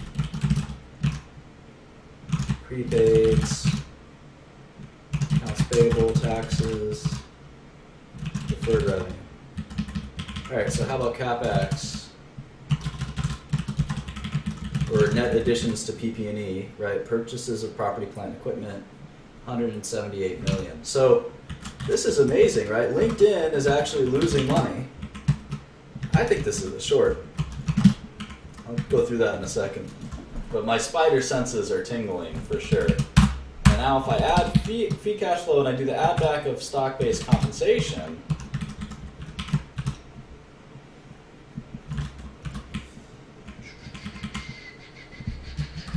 LinkedIn loses money.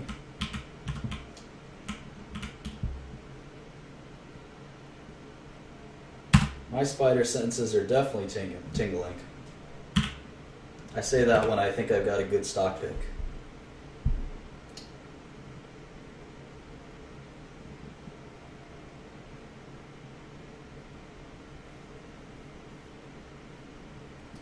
Definitely feeling this. The last quarter, LinkedIn lost $122 million on $860 million of revenue. Even if I take out R&D, which is obviously how they fund their crappy website.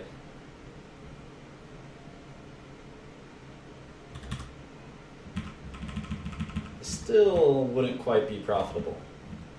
No, they would. They would.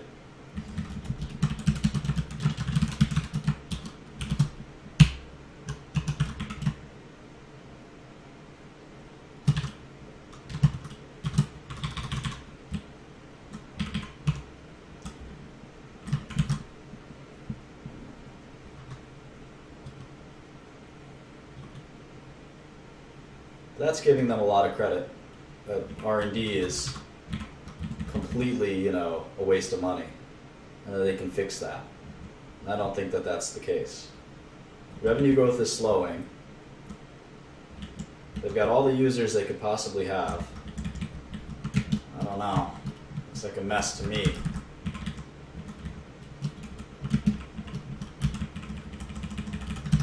They're still classic headhunters, right? I mean, the low-end headhunting marketplace is please don't ask me about my computer hardware. The low-end marketplace, we're just here to talk about investing.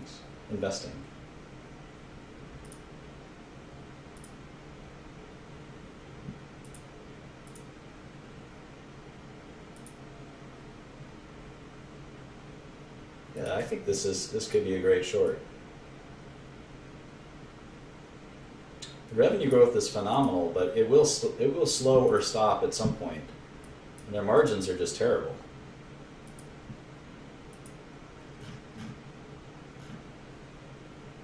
Their free cash flow is basically negative, even though they're at scale.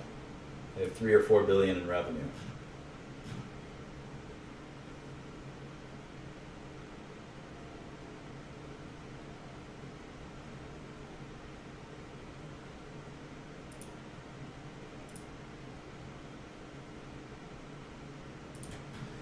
We have to keep doing the math.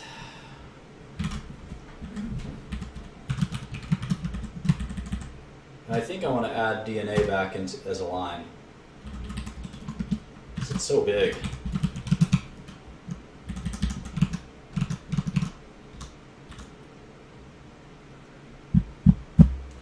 And in fact, it's funny because the DNA line is in fact smaller than the CapEx line. Which means that DNA is going to start coming up, which is really funny. Man, this could be a very nice short.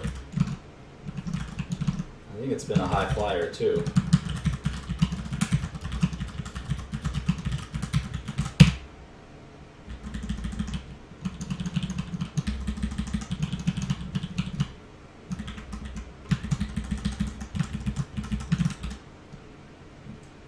You can see DNA trending higher as CapEx rises. And if you take the average of CapEx the last kind of 5 quarters, you'll sort of get what you would expect DNA will be going forward. Let's do that real quick.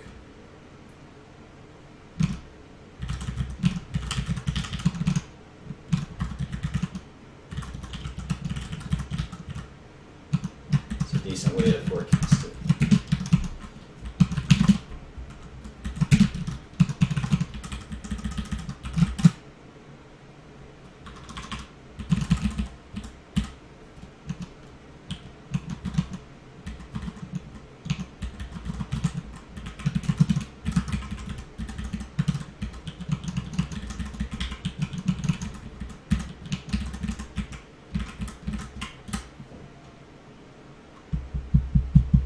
$86 million.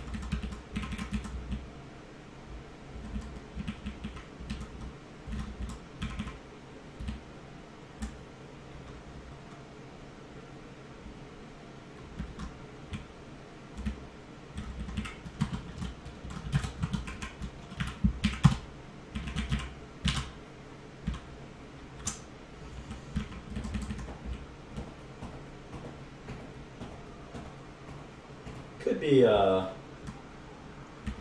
Could be fairly valued. Hard to tell. Let's keep doing some math.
I guess they will assume that they keep their sort of 86% gross margin.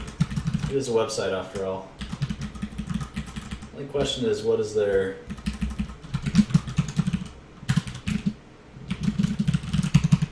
does their sales and marketing sort of scale exactly right? I think they probably have commission for salespeople or something. Yeah, it looks like it's kind of steady around 35%.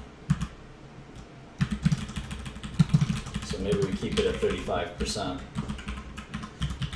Big question is, what does R&D do over time? I don't know how much they spend, how they could spend this much money programming this crappy website. I never liked LinkedIn's website.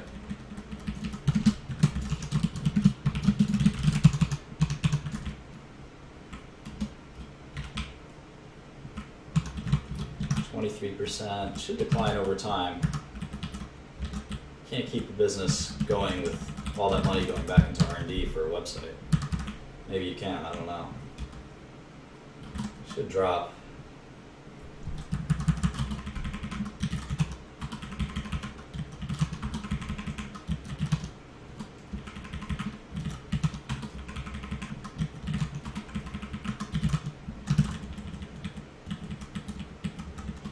G&A should not go up at all from here on out.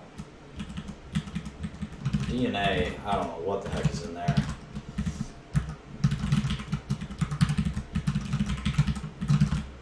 Interest income will obviously, they'll accrue cash over time and generate positive interest income. Taxes, we have to sort of figure out what we're going to assume. It's an American company, but I'll assume they make 25%. They do 25% taxes.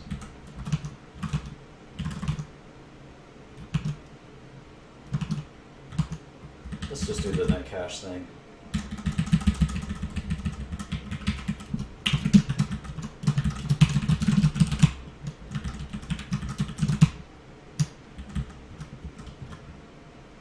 Yeah. They sure are inflated in Silicon Valley.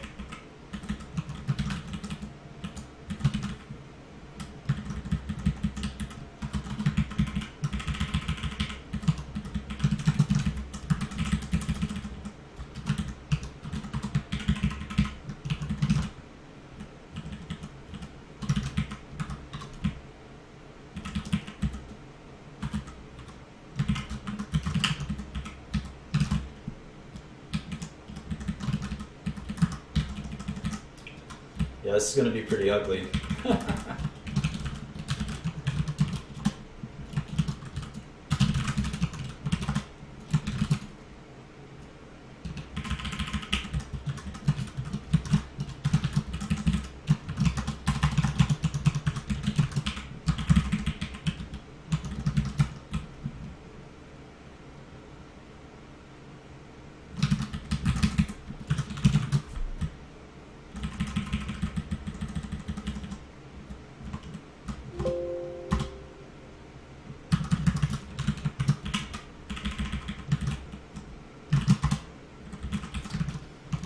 Yeah, I have it as a $2 billion company.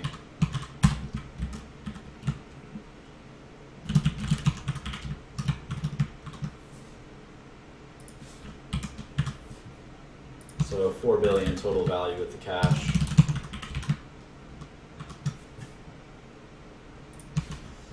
$33 a share instead of $113 in the current stock.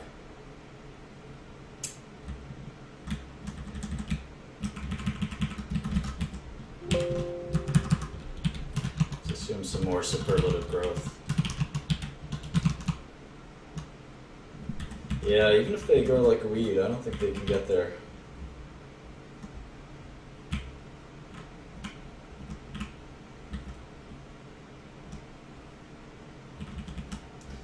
Yeah, I don't think that's a smart thing to say. Companies always have ridiculously inflated valuations because then you could just short them and make a lot of money. It's not really how it works. Market's pretty smart. You can see they're when they announced their quarterly results, the stock went from 200 to 113. Can't believe this was at 200 at some point. I should have started looking at this a few months ago. It was $200 a share. I calculate it's worth $30. Best case scenario, $83. Kind of interesting, huh? We have a lot more to learn about the business. It's not like we understand it yet.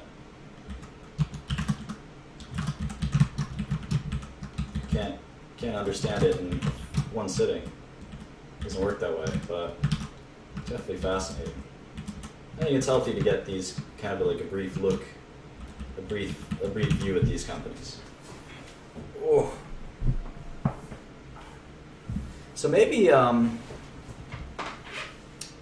what could be fun is instead of building the model during the lesson, next lesson we'll have the model already built and we can all do it as homework. So what we can do, the way that works is what we can do is like basically we can compare to see if your model looked the same as mine, and you'll see where you made the mistakes and where you didn't. So let's sort of pick which ones to look at. What's Kihu 360? Kihu 360. Software company. Kihu. Everyone knows what VeriSign does, right? Like the domain registration company, right? How about Neuromama? Neuromama. Huh. What the heck is this? Is this a real company? No, it's not. We're gonna put this somewhere else. This doesn't look right. $9 billion company. TripAdvisor. I think we know that one. 58.com. Wooba. This looks like a high flyer. Chinese company. Wooba. Zalando. What the heck is Zalando?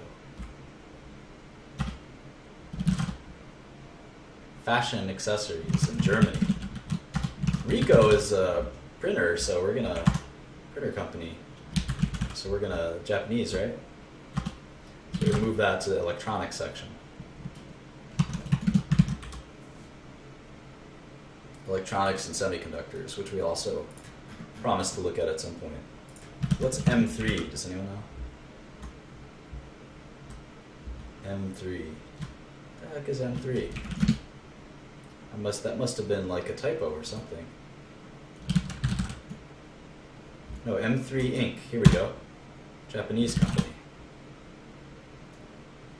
Medical information services for doctors. Huh. Never heard of these guys. M3 Inc. Internet media. Learn something new every day. Dell is a private company. I'm curious about this M3. Who are these guys? Maybe go on, just go on the internet.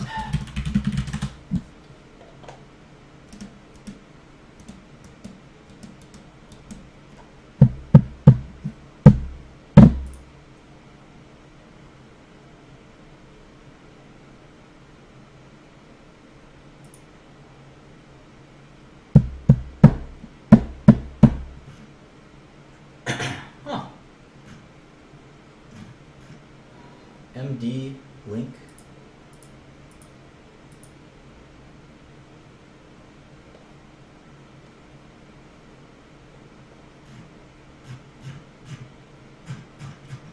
Huh. Cool. Garmin makes those devices, right? It's like consumer electronics company. Move that down here. How about VIP Shop? You know VIP Shop? Vips.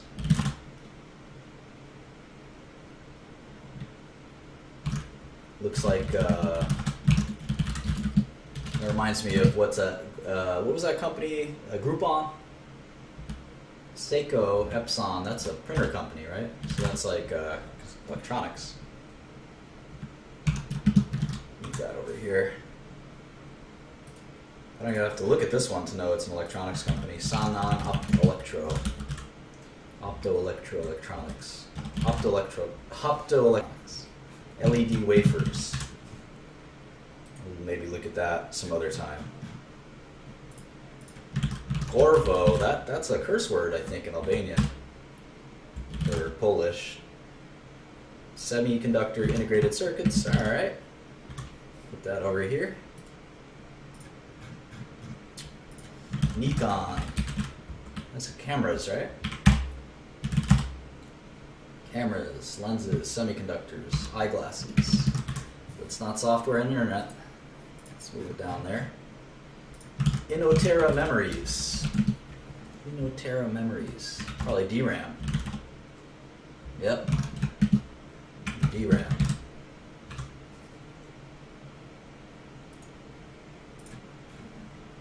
Oh, RFMD and TriQuint merged? I didn't know that. Kakao is in South Korea. And it is an internet company.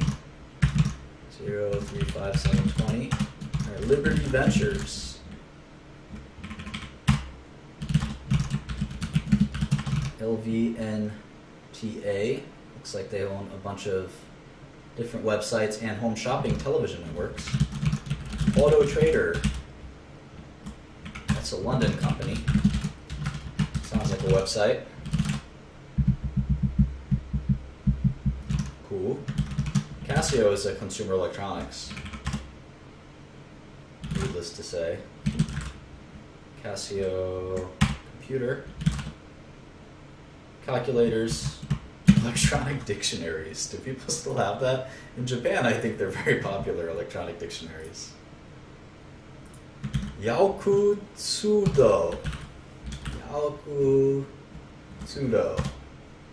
U.S. company. Or U.S. listed. Looks like they're being taken over there. Internet television company. They're being taken over or something? Alibaba bought them? Well, if Alibaba bought them, we don't need to look at it. Right?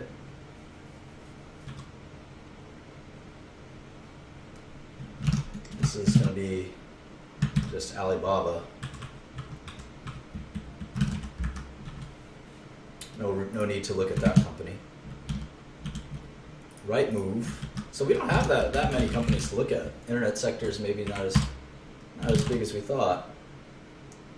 Rightmove is like a house sales company.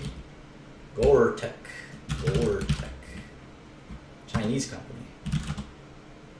Gore-Tech manufactures wireless communication products. All right. Don't need that. United Micro. This is a semiconductor company.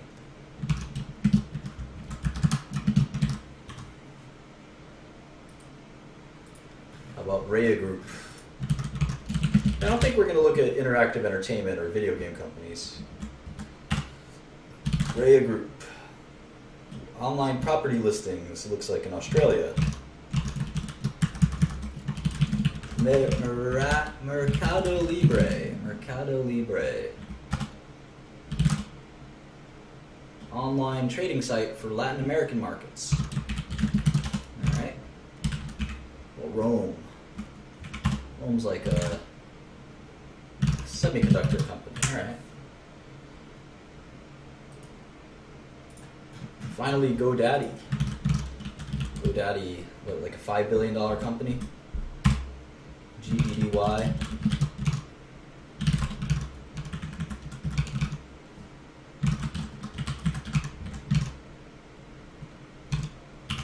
All right. So let's do a straw poll. So whatever wins the straw poll, that's your homework. You have to make a full model, and I'll make a full model, and then when we're ready, I'll show you it, and then we'll sort of analyze it. We'll share our insights. This will be fun.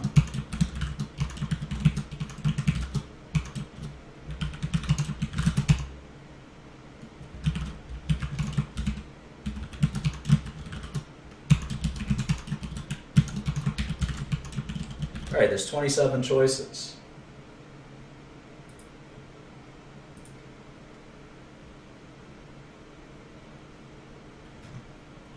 And this is your homework. Which stock will we use for homework?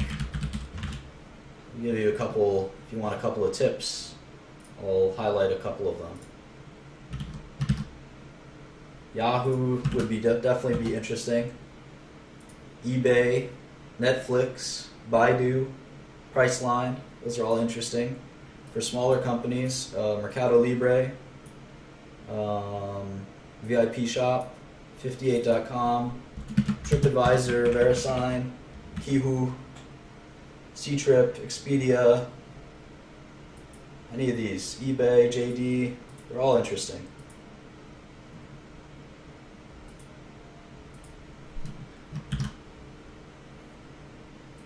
Could go in order and just do Priceline. How big is Priceline? Big ass company, I think.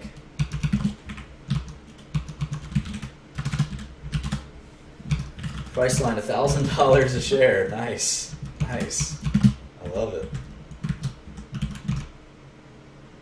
Oh, there's only a 5 billion market cap? That doesn't make sense. What? Oh wait, there we go. 67 billion market cap. I was looking at GoDaddy.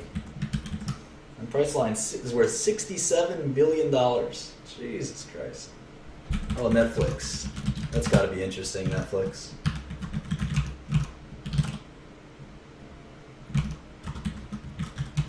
$43 billion company. How about JD?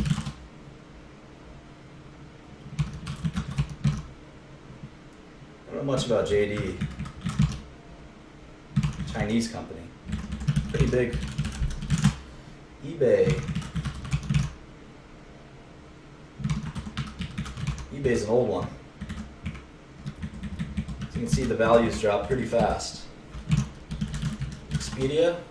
Why is Expedia worth so much less than Priceline? That would be fun to look at. Ctrip, I don't know anything about. Chinese company, online travel for Chinese.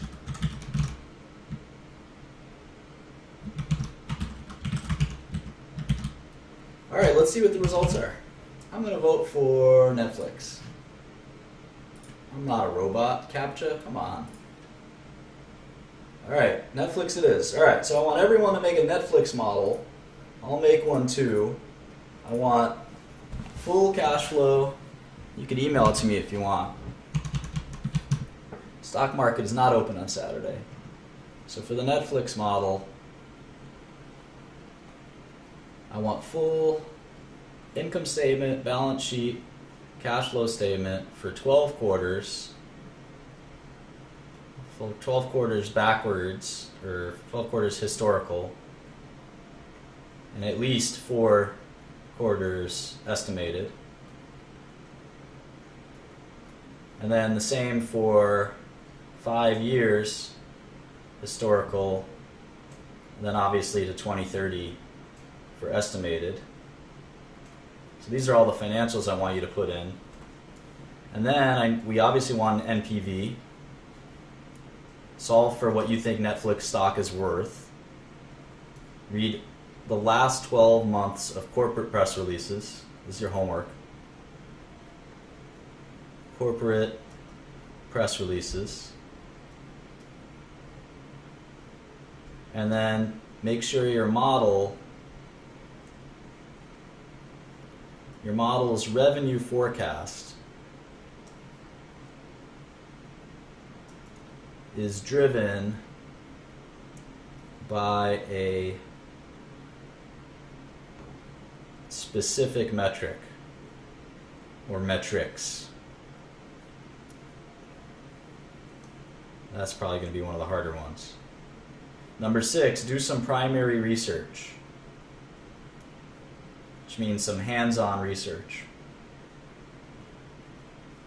And if anyone wants to like do a presentation or go through their model with me or have me make fun of it, we can maybe do that on like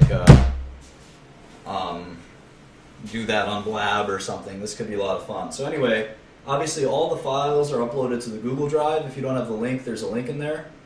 So please do that. And if you come to the class and you haven't done your homework, I will find out and I will kick you out. So this is getting very serious business. So anyway, I'll see you guys next time.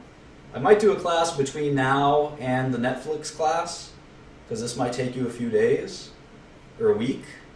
But let's say so a week from today. This is all due a week from today. So 3/26/16, 3/26/16, 8:30 p.m. Eastern Time. Don't make any plans, because I'm going to be here grilling your butt on Netflix. Put that in your calendar. 3/26/16, a week from today, next Saturday. Be there or be square. All right, guys. I will see you later. Thank you for joining. Bye.